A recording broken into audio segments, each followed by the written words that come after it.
পর্ব 2 অদ্ভুত নির্দেশ। ভোর 5টা।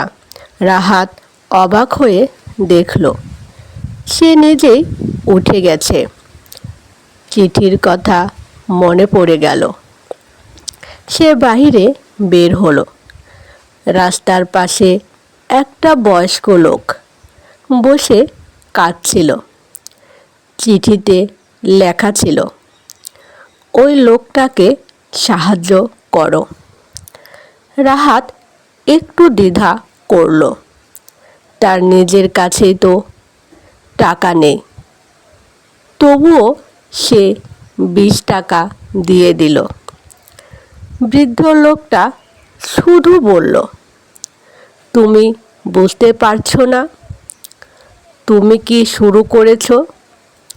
রাহাত অবাক।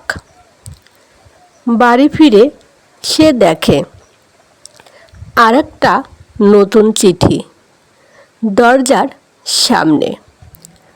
চলবে কি পর্ব 3?